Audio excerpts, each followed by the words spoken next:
আমাদের মতো সনাতন ধর্মী মানুষদের সকলের ইচ্ছে থাকে বিভিন্ন তীর্থস্থান ঘুরে দেখার। আর এই বিভিন্ন তীর্থস্থানের মধ্যে অন্যতম হলো কেদারনাথ যাত্রা। হ্যাঁ, আজ আমরা তোমাদের সামনে কেদারনাথ যাত্রার গল্প, তার বিভিন্ন অভিজ্ঞতা, এছাড়া কিভাবে তোমরা সেখানে যাবে, কোথায় থাকবে, ন্যূনতম খরচ কত পড়বে, এই রকম সমস্ত খুঁটিনাটি তথ্য তুলে ধরব। দ্য কাপলস ডায়েরির আরও একটা নতুন পর্বে তোমাদের স্বাগত জানাই। হিন্দু ধর্মে পঞ্চকেদারের মধ্যে অন্যতম ও দুর্গম পথযুক্ত যাত্রা হল কেদারনাথ। কেদারনাথ যাত্রাপথে যেমন আছে রোমাঞ্চ, তেমন ক্লান্তি, আর আছে প্রাকৃতিক সৌন্দর্য। আর তাই আজ আমরা খুব কম বাজেটে কেদারনাথ যাত্রার গল্প তোমাদের সামনে তুলে ধরব। তাহলে চলো শুরু করি আজকের পর্ব। কেদারনাথ, এই তীর্থস্থানটির কথা শুনলে যেমন মন বিচলিত হয়, এর যাত্রাপথটি কিন্তু ততটাই কঠিন। হিমালয়ের 11,755 ফুট উচ্চতায় মন্দাকিনী নদীর কাছে এই কেদারনাথ মন্দির অবস্থিত। কিন্তু চিন্তার কোনো কারণ নেই, প্রভু ভোলানাথের নাম নিয়ে ভক্তি ভরে বেরিয়ে পড়ো এই যাত্রাপথে। তাহলে চলো জেনে নিই কিভাবে এখানে যাবে। প্রথমেই বলে রাখি, এই যাত্রাপথে মানসিক ও শারীরিক দিক থেকে প্রস্তুত থাকা খুবই প্রয়োজন। কারণ এই যাত্রাপথের মূল পর্ব অর্থাৎ গৌরীকুণ্ড থেকে কেদারনাথ মন্দিরের পথটি 24 কিলোমিটারের হাঁটা পথ। হাঁটা পথ বলার কারণ আমরা তীর্থস্থানে যাই পুণ্য অর্জন করতে, আর সেই ক্ষেত্রে যদি আমরা বিভিন্ন অবলা প্রাণীর পরিশ্রম ব্যবহার করি, তাতে আমাদের পুণ্য কিছুই নেই।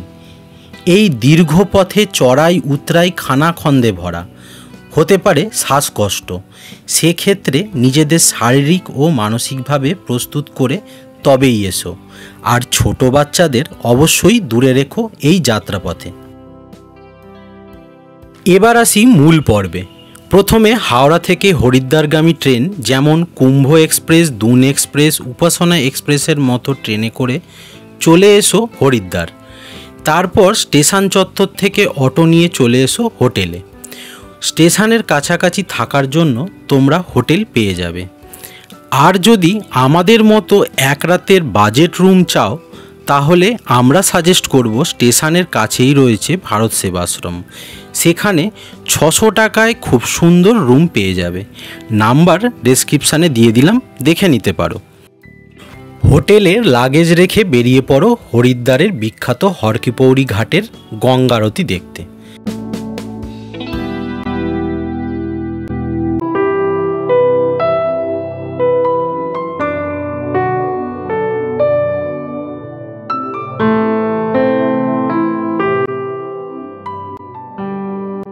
গঙ্গা আরতি দেখে তাড়াতাড়ি ফিরে এসো হোটেল রুমে এবং খাওয়া দাওয়া করে শুয়ে পড়ো, কারণ পরের দিন সকাল সকাল বেরোতে হবে গৌরীকুণ্ডের উদ্দেশ্যে। এই পথটাও কিন্তু প্রায় 7 ঘন্টার জার্নি।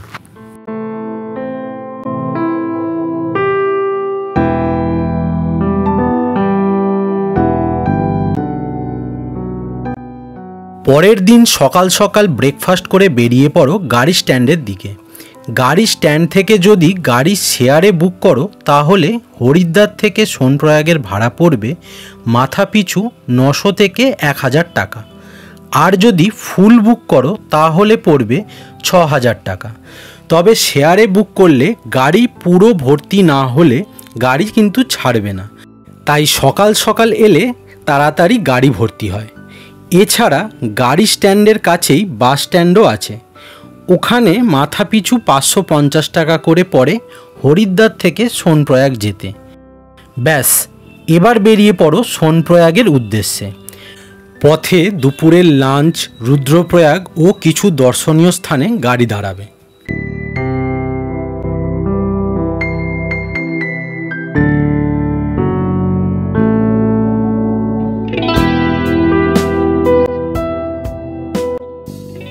সোনপ্রয়াগ পৌঁছতে প্রায় রাত হবে, তবে চেষ্টা করবে সোনপ্রয়াগ থেকে মাথা পিছু 50 টাকা ভাড়া দিয়ে 15 মিনিটের ছোট্ট পথ অতিক্রম করে গৌরীকুণ্ডে একেবারে পৌঁছনোর।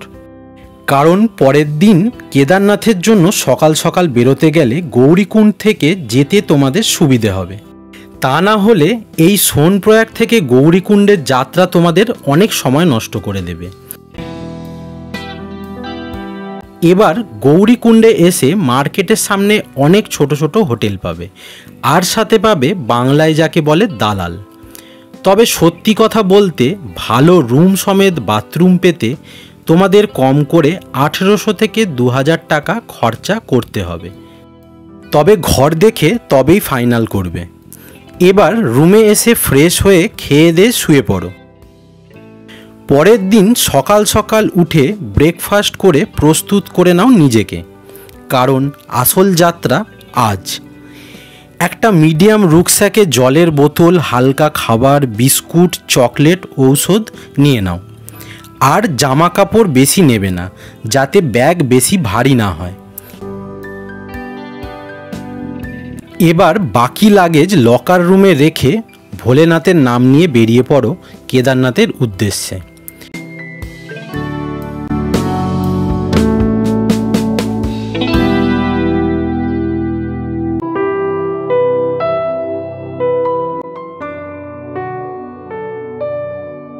পথে অপূর্ব প্রাকৃতিক সৌন্দর্য, ঝর্ণা, খাদ, জঙ্গলকে পেছনে ফেলে ধীরে ধীরে এগিয়ে যাও মন্দিরের দিকে।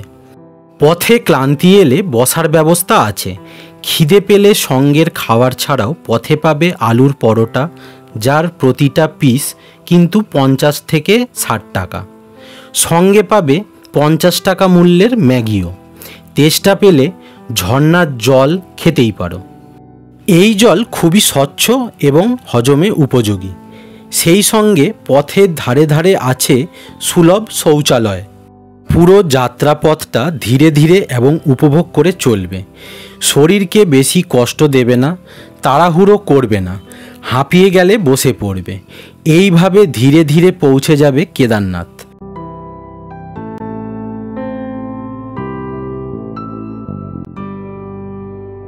সেখানে পৌঁছে বিভিন্ন দামে ছোট বড় হোটেল পেয়ে যাবে। সঙ্গে পাবে কম খরচে টেন্টে থাকার ব্যবস্থাও। রাতে পৌঁছে হোটেল বা টেন্টে লাগেজ রেখে রাতের খাবার নিয়ে চলে এসো, কারণ বেশি রাতে এখানে আর কিছুই পাবে না। এবার রাতের খাবার খেয়ে শুয়ে পড়ো।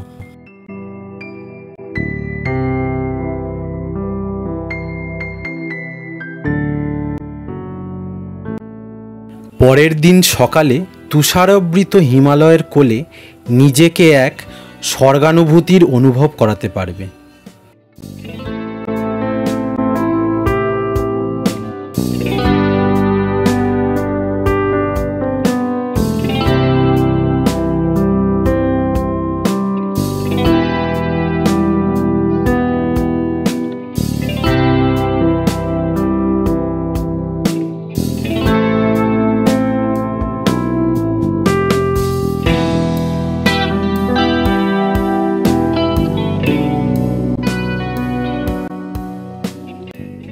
এবার এগিয়ে চলো মন্দিরের দিকে, আর দেখো চোখের সামনে বহু প্রতীক্ষিত মহাদেবের সেই মন্দির।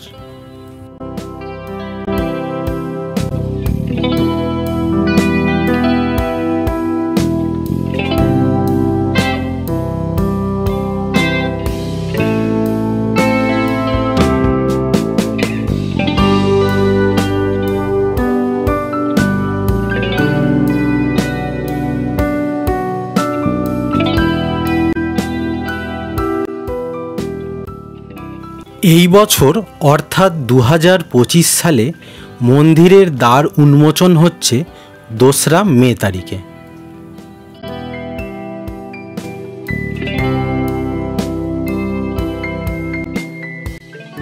কেদারনাথের দর্শন করো, পুজো দিয়ে খেয়ে বেরিয়ে পড়ো কেদারনাথ থেকে 3 কিলোমিটার ওপরে অবস্থিত ভৈরব বাবার মন্দির দর্শন করতে।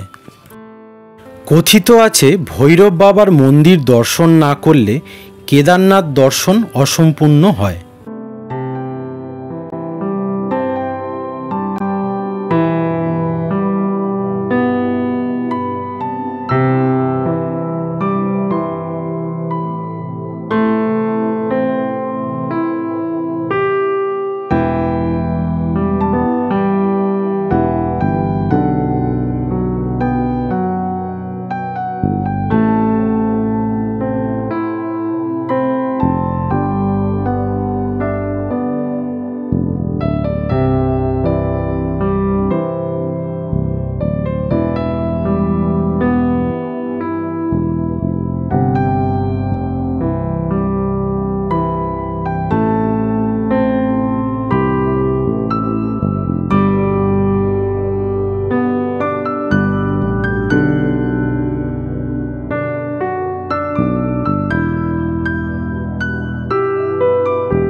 ভৈরব বাবার মন্দির দর্শন করে চলে এসো আবার কেদারনাথ মন্দিরের সন্ধ্যা আরতি দেখতে। এ এক অপূর্ব দৃশ্য।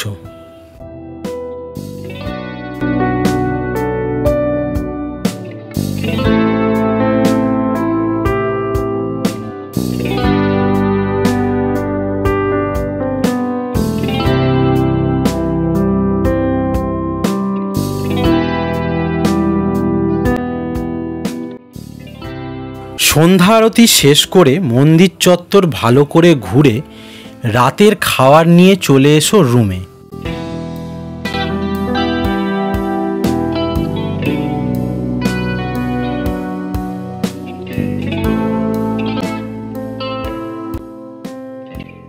পরের দিন কেদার বাবাকে শেষবারের মতো দর্শন করে যেভাবে এসেছিলে ওই একইভাবে ফেরার পথে এগিয়ে চলো।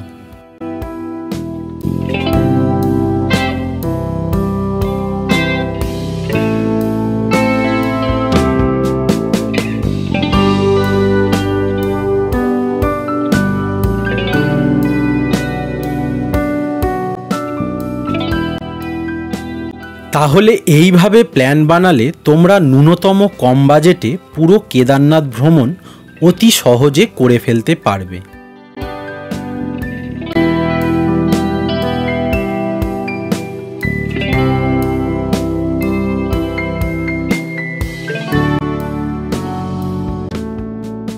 পাহাড়, পর্বত, নদী, ঝর্ণা, প্রাকৃতিক সৌন্দর্যের মাঝে বাবা কেদারনাথের দর্শন। রোমহর্ষক অ্যাডভেঞ্চারে ঘেরা এই যাত্রাপথটা উপভোগ করতে হলে আর দেরি না করে নিজেকে প্রস্তুত করে বেরিয়ে পড়ো কেদারনাথের উদ্দেশ্যে। তাহলে আজকের পর্ব এই পর্যন্তই। কেমন লাগলো আজকের পর্ব অবশ্যই কমেন্টে জানিও। ভালো লাগলে লাইক করো, শেয়ার করো, আর চ্যানেলে নতুন হলে অবশ্যই কিন্তু সাবস্ক্রাইব করে বেল আইকন প্রেস করে আমাদের পরিবারের সদস্য হয়ে যেও, কারণ জার্নি টু বি কন্টিনিউড।